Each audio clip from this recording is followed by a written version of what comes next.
We're specifically working with agencies in the Trump administration, just talking to them about this issue, highlighting it for them. For anyone who's not in this, right, they might not be aware. And so we're trying to raise awareness and education about it. But then also we're working with Congress to try to find a legislative fix.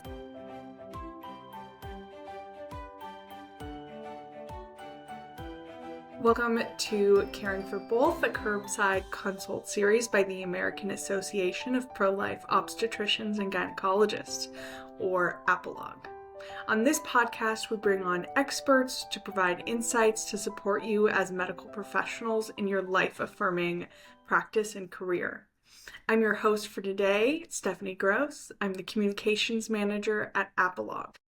The AAPLOG board and staff recently gathered in Washington, D.C. to bring the medical voice of the pro-life movement to Capitol Hill. In meetings with lawmakers, we advocated for certain policy changes on behalf of pro-life medical students and residents, and for the restoration of safeguards in the distribution of the drug mifepristone. Joining us to discuss these topics and to look forward into the future of pro-life legislation is Rebecca Weaver, the wonderful Director of Advocacy and Policy here at AAPLOG. Rebecca, thank you so much for joining us. I'm excited to share some updates with you. Excited for you to be here. On September 19th, members of the AAPLOG board and staff went to Capitol Hill, including myself and yourself. We spoke to lawmakers in 15 congressional and senatorial offices from all across the United States. Can you tell me more about what all we were doing on Capitol Hill and what we were trying to accomplish by going there? Yeah, absolutely. So we try to get on the Hill a couple times a year and meet with different offices, like you said, that represent areas, districts, states across the country. And so we really, our main purpose when we meet with these offices is just to tell them who AAPLOG is. You know, who are we? What resources can we provide to them? What are we up to, both on our C3 nonprofit side and our C4 advocacy side? And so while we were up there in September, we talked about a couple things specifically. One of the things is just reiterating the dangers of mifepristone, like you said, specifically highlighting a recent brief that we released about clostridial infections, and we can talk about that more later. But so that was one of the things. And then the other big thing we were talking to the offices about is this conversation about abortion training and how it's currently opt-out. And we would like that to be returned to opt-in, and all of the efforts we're doing legislatively to try to restore that training to an opt-in process. Can you tell me a little bit more about that? What are some of the methods that you're using to try to restore that to an opt-in process? Yeah, so our listeners who are medical professionals, especially OBGYNs, will understand this much better than I can explain. But for anyone who's listening who isn't a medical professional or is a policy person like myself, just to give a little backstory. So from the early 1990s up until 2018, abortion training was an opt-in process. So essentially it was available to anyone who wanted it, but it was not required. It was not mainstream. You could opt into it. Well, in 2018, that flipped and abortion training became opt-out. Seems like a very small change, but it really had huge impacts for the profession, because now, instead of it being considered something that you opt into, right, because it's now opt-out, it's mainstream, it's standard.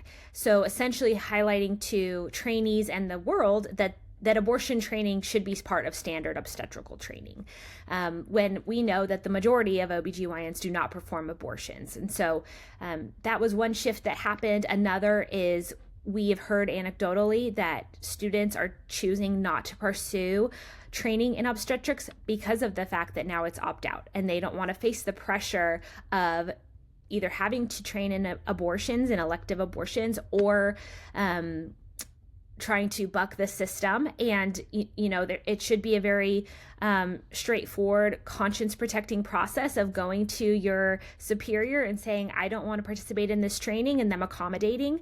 But that's not always what we hear is happening.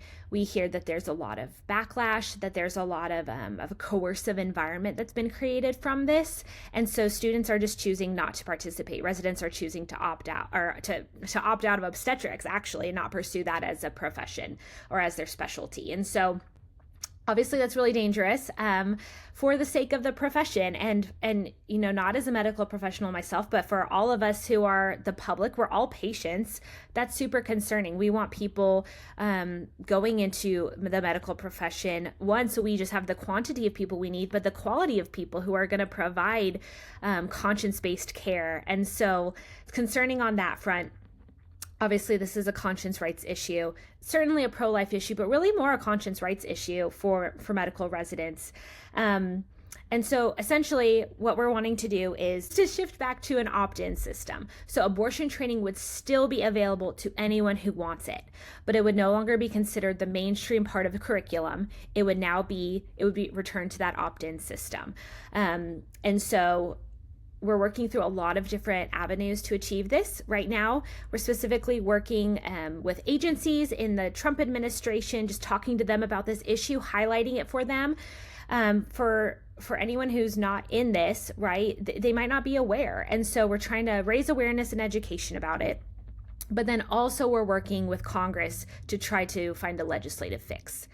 What we're doing over there is on the House side, they have just finished considering their different appropriations bills for the next fiscal year. And one of those is Labor, Health and Human Services, a bunch of items, goes by Labor HHS for short. And in that bill, there is a provision utilizing a funding mechanism. So essentially telling graduate medical education programs that if you want to receive this federal funding, you have to allow abortion training to be opt-in. So making that shift back. And we're really excited about this language being included. It's passed the House Appropriations Committee, so it hasn't had a full vote on the House floor. Obviously, at the time of our recording, there are some bigger fish to fry with a pending government shutdown overall. And so I'm sure they'll get to these bills eventually, but on the Senate side, that language is not included yet. And so there's still a lot of work to do. We're really hopeful, we're really optimistic about it, but there's still a lot of advocacy that needs to be done and education just to alert our lawmakers about why this is such an important change and why we're taking this method at this point to try to make that change. That's amazing. In all of your conversations with legislators, I know that at least the group that I was with, we were talking about some mifepristone safeguards and what's happened to those and the dangers that it presents to women, that those safeguards are no longer in place and they're able to access the abortion pill from sources such as over the mail from other states without any kind of follow-up appointments. So with that in mind, what was AAPLOG's end goal when going to Congress to speak specifically about mifepristone? Yeah, similar to the abortion training conversation. This is something at the front of all of our minds because we work on it all day long. Well, for our elected officials and for staffers, they're handling a million things. And so that's part of our job of going to the Hill, is to tell them about things that they maybe did know about or had heard of, but maybe they forgot, or maybe they just aren't up to date on all of the ins and outs like we are. That's our job, to inform them about that. And so exactly, we were just re-highlighting the dangers of mifepristone with how it's currently dispensed, and really advocating for a reinstatement of the safety standards that the FDA had previously on this drug. So, ultimately we would want to see it return to a limit of 7 weeks gestation for use.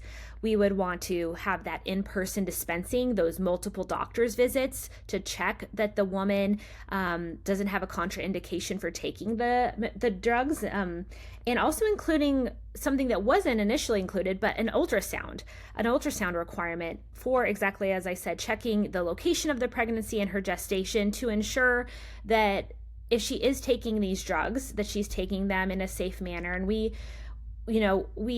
highlight the dangers of this drug for both patients, right? The mom and the preborn child.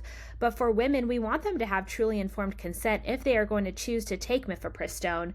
And that includes things like knowing how far along she is and where her pregnancy is located, if she should take the drug or not, if it's going to be safe. And that leads into one of the conversations we were having on the Hill, is just the dangers with the complications data that we have recently seen reported. We want to encourage the FDA to conduct their own analysis of such data and see what is indeed the safety standard on this, and does it need, what changes need to be made. And I think we feel really confident that looking at that data will show that those REMS do need to be replaced. They do need to be reinstated because of how dangerous this drug is for women. Additionally, we were talking about specifically a brief we just released, which I mentioned at the beginning, on clostridial infections, and just a really specific, rare but specific complication that can result from after ingesting mifepristone. Super dangerous to women, not always suspected by medical professionals, especially if a woman is presenting and not telling them that she has taken mifepristone. And so just highlighting that's one of the things we really like to do when we meet with lawmakers, is highlight some of these specific medical aspects that maybe they're not aware of, that we uniquely can speak to from a medical voice for the pro-life movement. Is there any kind of specific legislative action that you're hoping to inspire? Anything that maybe any of the legislative staffers mentioned that they were interested in pursuing? Yeah, I think a lot of offices are interested in this. I know there's several bills that have been filed. I think the main focus at this point is really on agency action. And I know different legislators are certainly in committee hearings and in their conversations with the FDA privately encouraging a look at that safety data and reinstating the REMS. And so we just, reiterated that to them and offered, we can be a resource if they need any specific talking points on those conversations that are happening with the FDA. And another thing I'll mention that we've been doing specifically to the FDA is we filed a citizen petition recently to alert the FDA that we would like to make sure that use of mifepristone is not extended any further than it already is. There's been a conversation about extending that use to miscarriage management, and our citizen petition clearly spells out why this should not be allowed, why it should stay the way it is. And if people are interested in reading that or submitting a positive comment, we can certainly direct them in the right direction for that. Amazing. What do you expect to be the key policy issues going forward in 2026, specifically for OBGYNs and their patients? Yeah. So I think for federally, it will be a lot of the same. Continuing to push about the abortion training, shift back to opt-in, continuing to highlight the dangers of mifepristone, all of that good stuff. But on the state level, really, as we shift into 2026, an election year, we'll begin looking at these constitutional amendments that are anticipated in several states. Hopefully they aren't in as many states as they have been in the past, or even as they're anticipated to be in.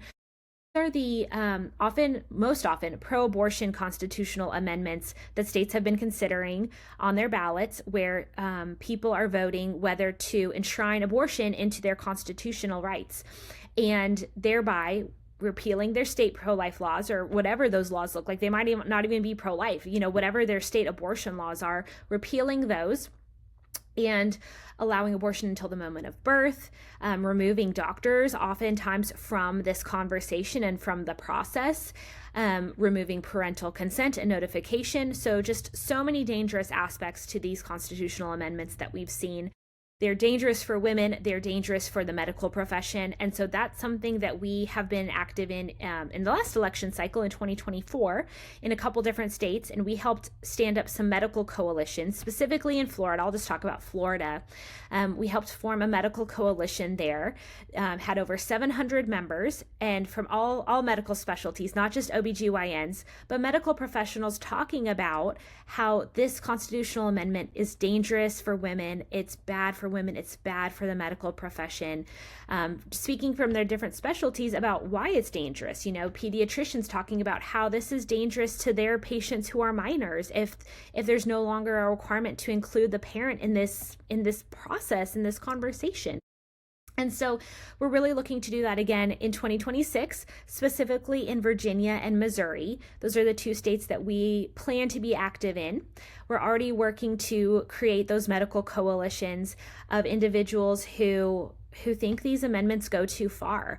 In Virginia, we know that the amendment there's kind of a several step process for that amendment ending up on the ballot next year, but we're going to go ahead and be active in case it does end up on the ballot. And in Missouri, it's actually interesting. It's going to be a positive amendment. So not a pro-abortion amendment, but a pro-life amendment to remove what was placed into their constitution last election cycle and reinstate some pro-life protections. And so that will be interesting for our movement. The first time we're going to have more of an amendment like that, a standalone amendment like that. And so we're already partnering with on-the-ground groups that are doing great work and equipping medical professionals and medical voices in those states to be active. And really, the main reason we are active in these is because medical voices matter. The public most trusts doctors about the conversation surrounding abortion. And so we have to be engaged. We have to use medical voices to speak the truth about what these amendments are actually doing and make sure that voters are not voting from a place of fear, but a place of education. And that's really our main focus, is educating about what the amendment truly includes and truly does from a medical perspective for our patients. And so we're going to be active in that next year as well. That will be a huge push. But for all the other areas, the public policy areas, we have a public policy manual that outlines a bunch of areas that we care about, that we have recommendations on, and those will continue to be areas that we'll be working on in the future. Thank you. That was very informative. For our listeners who are interested in getting involved in those medical coalitions, how can they find out more and get involved? Yeah, excellent question. So for both of those states, a lot of the kickoff's really going to happen in the new year. Obviously, we're heading very fast towards the end of this year and towards the holidays. So in Virginia, we have several dinners coming up. And so if someone is interested in attending one of those dinners and learning more and engaging, they can reach out to us and we'll be happy to connect them. And then in the new year really will be the kickoffs with being able to join the coalition formally and be involved, and opportunities to be involved. And so, yeah, if they want to reach out to us through any social media or through replying on here or emailing us, calling us, we'll be happy to get them engaged and connected with those coalitions. For our listeners who are not medical professionals, is there also a way for them to get involved in some of our legislative efforts? Yeah, so certainly on our legislative efforts, if you're not a medical professional, if you still contact your legislator and alert them, educate them about these issues that matter. One talking point I often use, because I'm not a medical professional working in this, is that we're all patients. We all are impacted downstream by what happens in the medical profession. And so it's in our best interest to promote the best interest of the profession so that we as patients get the care that we want and deserve. And that's what AAPLOG's passionate about, of women receiving excellent health care. And so if you want to educate your elected official about what we're working on and what's going on, and that AAPLOG can be a resource for them if they have those medically specific questions, that's a great way to get involved. And then for the medical coalitions in the states, obviously you have to be a medical professional to join the coalition itself, but you can still certainly promote the content that we're putting out, share it with your neighbors and friends, and make sure that you also are speaking the truth about what's going on with the amendments, and just use us as a resource, as is helpful to help educate and inform about what is truly going on in the amendments. Is there any other issues, legislative or otherwise, that you think that you should let our listeners know about? Yeah, I think I'll just kind of reiterate again, we didn't talk about conscience rights for the medical profession, for medical professionals and students. That's something we continually are working on and will be working on. And a lot of these other areas as well that are outlined in our public policy manual, things like pregnancy resource centers and maternity healthcare deserts, things that span the range of providing excellent healthcare to both of our patients, are going to continue to be areas that we're passionate about and working on. And if anyone is interested in working on those with us, please feel free to reach out and we can partner on that, and we can provide you with education on that if you want to make sure that your lawmaker knows what we're working on, what's going on, and what are the next steps that need to be taken for the medical side of the pro-life movement. I would encourage all of our listeners to go and visit AAPLOG.org. There you can find information on how to become a member or how to get more involved, as well as our contact information if that is something that you're interested in doing. We are always excited to have more pro-life voices in the medical community. Thank you so much, Rebecca, for coming and joining us and educating everyone on the work that AAPLOG has been doing on Capitol Hill and just across the country. It's been such a pleasure to have your leadership on these issues, speaking from a member of the AAPLOG team. And thank you as well to our listeners for joining us today. If you like this episode, be sure to give us a like and a subscribe on YouTube. Or if you're listening to this podcast on a podcast app, please give us a 5-star review. Please donate to help us continue to clarify in the midst of confusion. We can only do this with your dues and your support. Please donate today to both our C3 and our C4, AAPLOG and AAPLOG Action. We will see you on our next episode. Thank you so much.